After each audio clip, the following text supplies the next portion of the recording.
Para abrir a programação de hoje, convidamos o Quarteto de Flautas da UFO.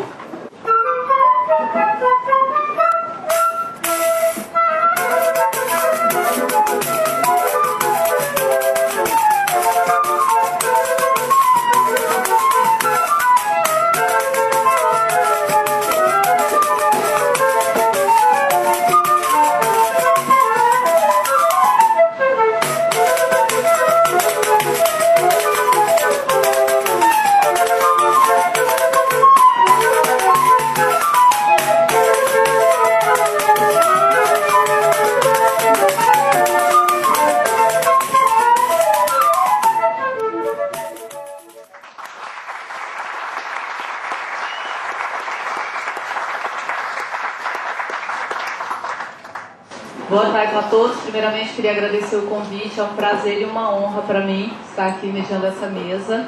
E assim, eu me sinto muito orgulhosa de fazer parte, de ter nascido nessa cidade que é Uberlândia. E a gente aqui é realmente exportador de talentos. A gente tem talento em várias áreas, em vários tipos de arte, música, artes cênicas, artes plásticas, artes visuais. Para tudo a gente tem talento aqui. Agora a gente tem que saber como é que isso está sendo tratado, como que o poder público trata disso, como que a empresa privada vê tudo isso.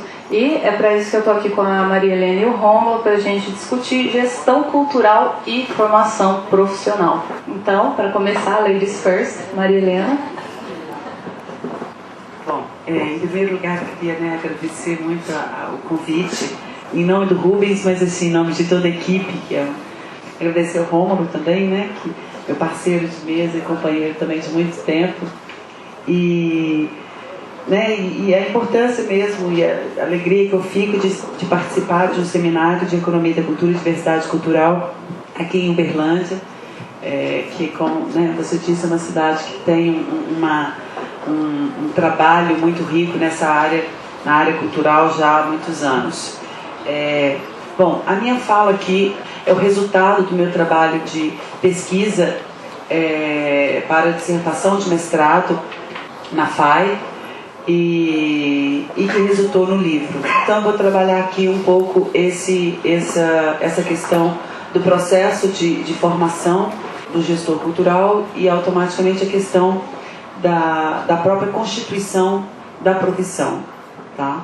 Eu gostaria primeiro de falar do percurso de trabalhar em pesquisa numa área que é nova, ou seja, lidar com um tema novo, com uma nova profissão, ou seja, a dificuldade aparece não só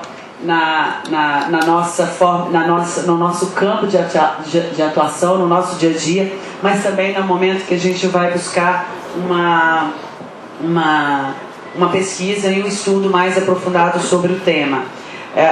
Eu tive uma certa dificuldade no início de encontrar um instrumental teórico que me desse subsídio para trabalhar conceitualmente os dados empíricos levantados durante o trabalho. E um ponto de tensão, que era uma necessidade de reflexão distanciada, que a própria academia exige do tema, mas ao mesmo tempo com profundo envolvimento com o processo de gestão cultural. Eu acho que está aí também a riqueza do resultado. Por mais que eu quisesse me distanciar do tema para poder ter uma visão de fora, eu estava ao mesmo tempo completamente dentro do tema. Eu escolhi uma metodologia de trabalho que é o relato oral de vida, ou seja, é um recorte a partir de entrevistas de profissionais, de entrevistas semi-estruturadas, ou seja, sem um roteiro prévio, que o entrevistado falava assim, de forma mais tranquila, sem um roteiro necessariamente a ser seguido, e um recorte profissional. Mas é impressionante que, assim, embora o propósito era um recorte profissional, a gente, com todos os entrevistados, voltamos lá nos antecedentes, que inclusive virou um ponto específico do meu trabalho. A escolha, então, foi intencional, eram profissionais atuantes em Belo Horizonte, ter atuado ou atuar na área pública ou privada do terceiro setor em Belo Horizonte. Trabalhei com profissionais da década de 80, profissionais que iniciaram o trabalho nos anos 90 e a partir do ano 2000, de 1999 a 2000. Esse foi o recorte que eu trabalhei e a intenção desse recorte era exatamente tentar entender o percurso do processo formativo desses profissionais ao longo dessas datas. Bom, a construção da análise partiu de 3 capítulos. Teve um primeiro capítulo que eu trabalho com a institucionalização da cultura no Brasil. Um segundo, que é a profissão em formação, que começa a trabalhar a questão do próprio surgimento da profissão e a entrada do campo desses profissionais para a área da cultura, e a formação propriamente dita, ou seja, qual é o processo de formação desses profissionais e como se diferenciam. Bom, o primeiro capítulo tinha como foco entender o processo de institucionalização a partir dos anos 80, e é nesse período também que eu acho importante colocar que começa nacionalmente a surgir o Ministério da Cultura, né, como único, desmembrado de outras áreas.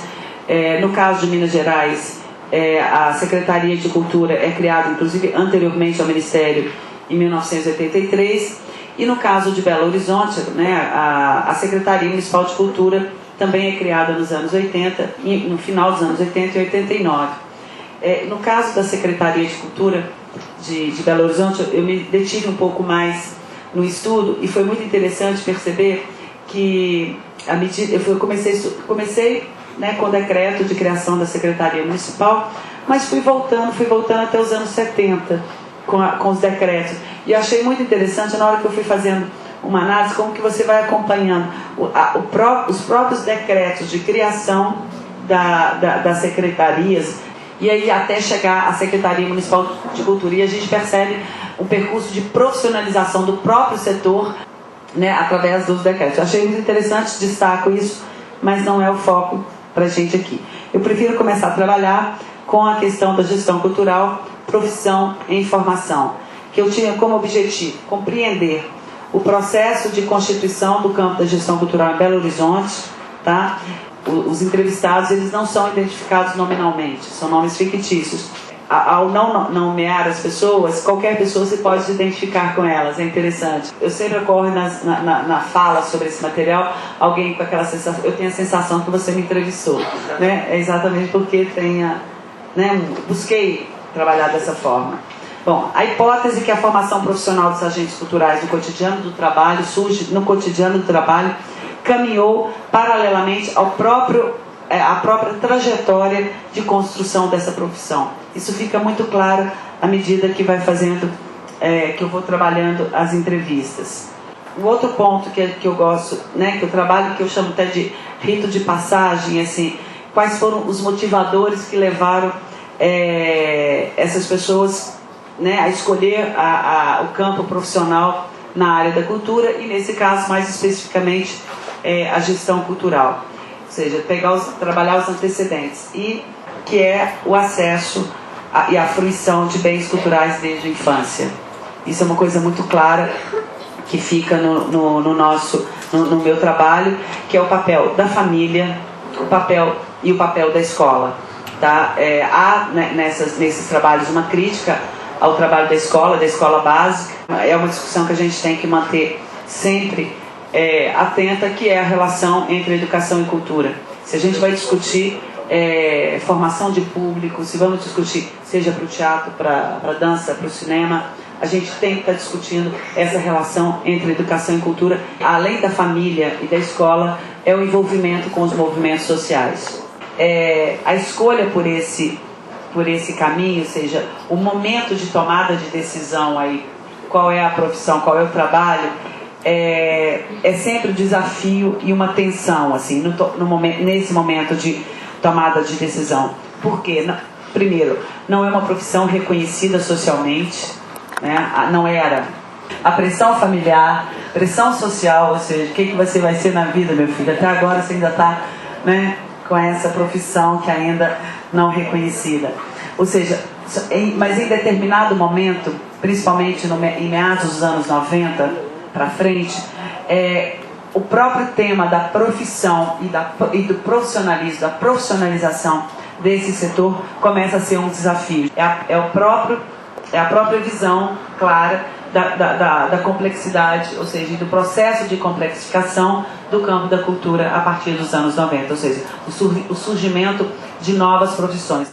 A atuação do profissional de gestor cultural, a gente percebe uma amplitude cada vez maior, né, de possibilidades de atuação, mesmo a gente vivendo hoje um momento de retração econômica, né, com relação, e que gera com certeza algum tipo de influência em todas as áreas, inclusive na área cultural. A gente pode falar que é uma área profissional em expansão. É um mercado de trabalho que tem uma diversificação de perfis e de forma de atuação muito diferenciadas. Por quê? A riqueza dele está exatamente nessa interprofissionalização, ou seja, não é você necessariamente ser formado em produção cultural ou você ser formado em gestão cultural, mas você ter uma profissão ou mesmo que tenha uma experiência da prática, quando você vem de uma outra área como a economia, as artes plásticas, a sociologia, a comunicação mais com uma formação, com uma ênfase na formação em gestão cultural.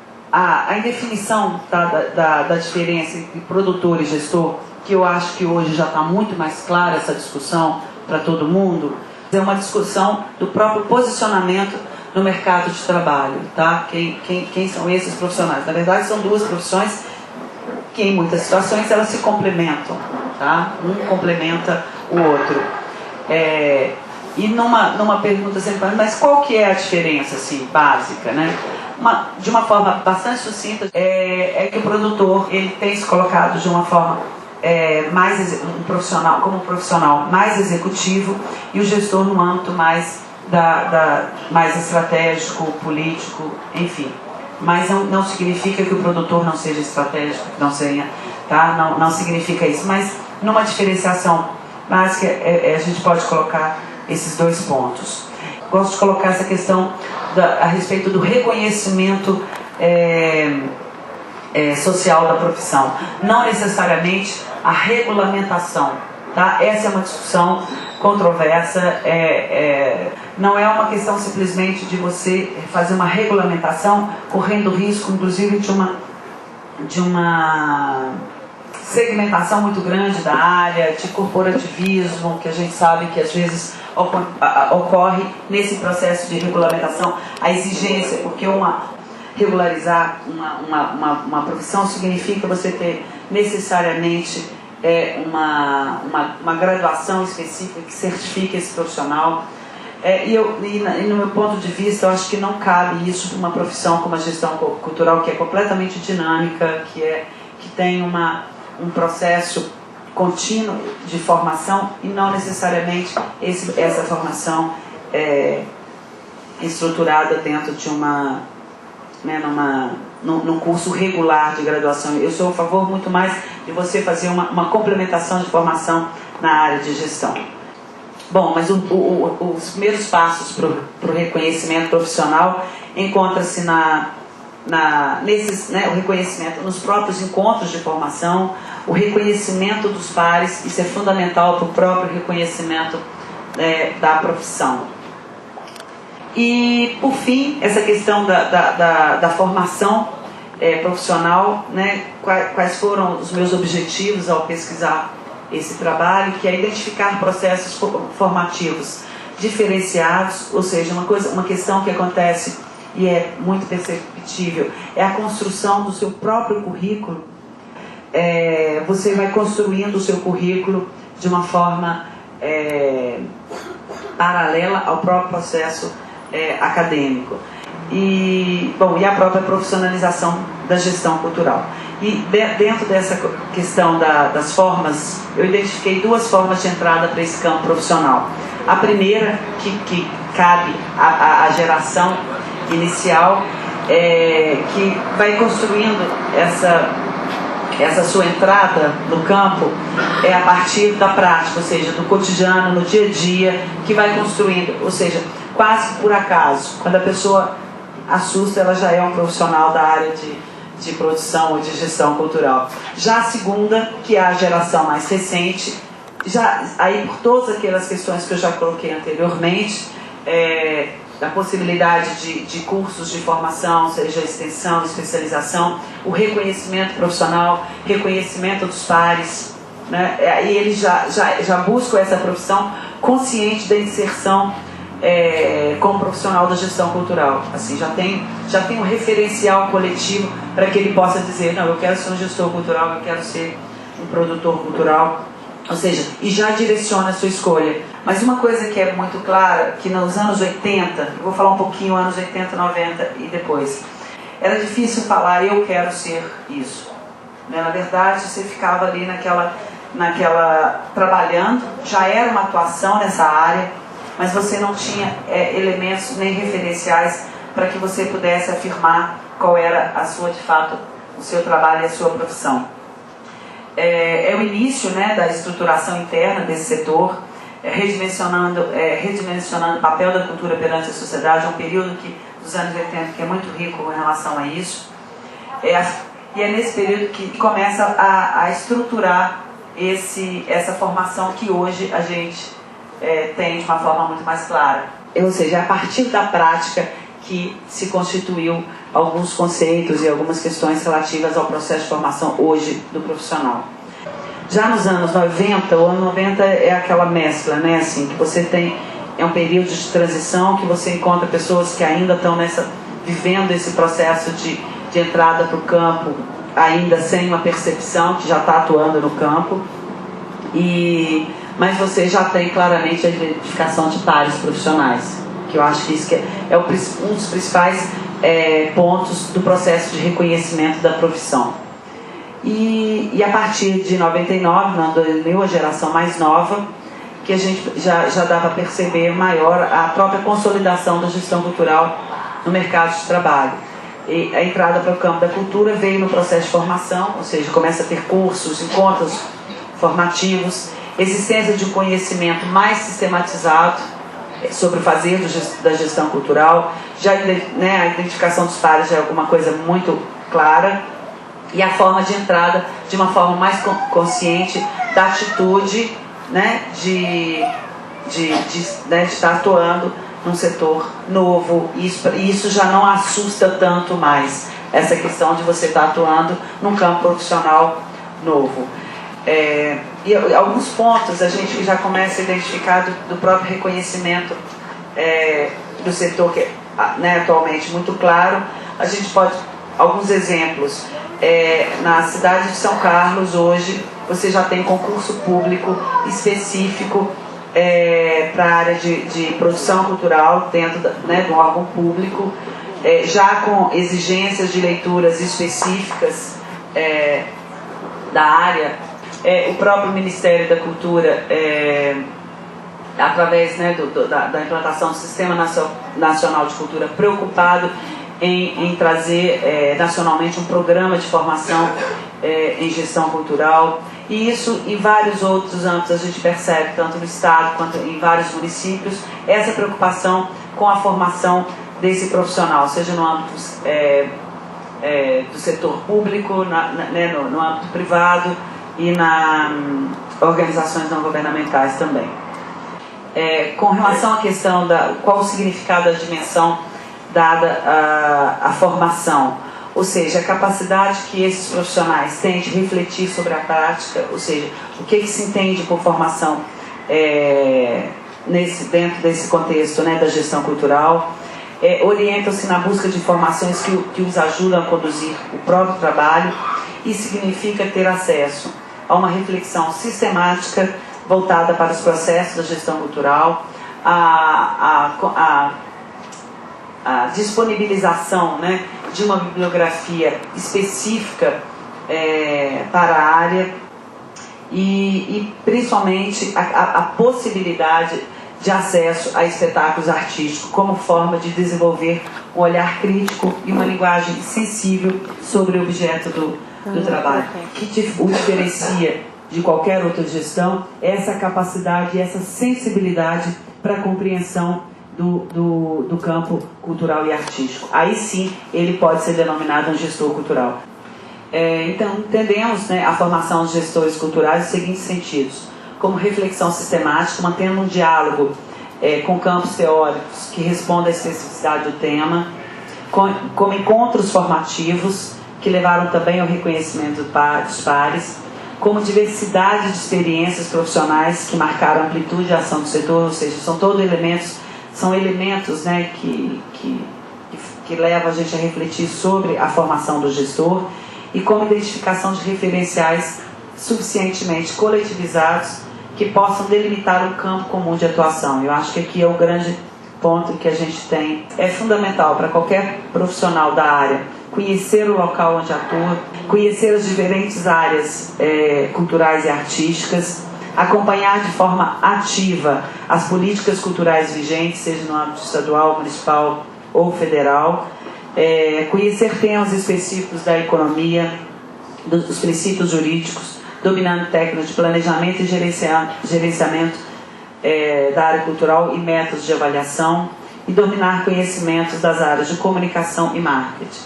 É um profissional que tem que compreender esse processo, entender dessas questões. Agora, em determinada situação, é formação de equipe. Às vezes você precisa ter dentro da sua equipe um economista, um advogado, alguém da área de comunicação. Mas, como uma formação mais generalista, é importante que você tenha um conhecimento mínimo da importância desses pontos específicos dentro do campo da gestão cultural. Esse processo de formação é fundamental para qualificar as discussões públicas a respeito da cultura, qualificar a formação dos gestores, ampliando, visando a ampliação da profissionalização do próprio mercado de trabalho, criar perspectiva de fortalecimento do setor como categoria profissional, aprofundar o diálogo entre diversos setores como educação, social, econômico, jurídico, ambiental e turístico, ou seja, é fundamental essa transversalidade, né, que a cultura tem como ponto fundamental para a atuação, e democratizar o direito à produção e à circulação cultural. Um grande ponto para ser discutido dentro do setor cultural, não só no setor, mas também no setor, que é a questão do trabalho de cooperação cultural, do trabalho desenvolvido em redes colaborativas. Esse é um ponto que tem sido muito importante para ser trabalhado no processo de formação. Eu tenho especificamente uma experiência que é através da formação colaborativa em cursos à distância. Enfim, é preciso considerar o conjunto variado de agentes culturais que constitui essa teia de relações e dá sentido à força ao campo cultural, ou seja, os diversos profissionais que atuam são gestores, área artística, técnicos, imprensa, o mundo empresarial, o mundo público, mantendo entre eles sempre um jogo permanente de relações profissionais. E aí está o grande papel do gestor cultural, saber lidar com esses diversos setores que envolvem, que fazem parte desse campo profissional da gestão, da cultura e da gestão cultural especificamente. Como campo profissional em formação, ou seja, começa a se delinear a partir de agora, a partir de algum tempo, alguns anos para trás, que começa realmente a ter uma discussão mais específica a respeito para delinear o conjunto de saberes e habilidades necessárias para a formação desse profissional. Quando eu comecei a levantar esse meu trabalho, esse ponto específico no meu trabalho, levei simplesmente, ainda sem um trabalho muito elaborado, eu levei para o meu orientador e ele começou a olhar aquilo, ele olhou e falou assim: Helena, é Deus, né? Para dar conta de tudo isso aqui que você colocou e levantou, só Deus. Porque é bem claro que aquelas questões que estavam ali, todas realmente fazem parte da habilidades e saberes, mas do campo da gestão cultural. Não necessariamente que uma pessoa tenha que abarcar toda essas necessidades de saberes e habilidades para a construção do próprio campo em gestão cultural. Bom, as características apresentadas para gestor cultural e seus saberes como profissional devem ser entendidos como processo de gestão e não incorporados em uma única pessoa, como eu acabei de dizer. E esses saberes, né, eles constituem um conjunto de práticas e atitudes desenvolvidas de forma contínua no universo do trabalho. E aí eu termino só com uma citação da Heloísa Santos, que é uma professora, em que ela diz o seguinte: o trabalho concreto é, cotidianamente, o trabalho de um saber. Saber a experimentar, saber a produzir, saber a conquistar, saber sempre em aberto. Eu acho que é isso, é um processo contínuo que a gente tem que ter de formação e é isso.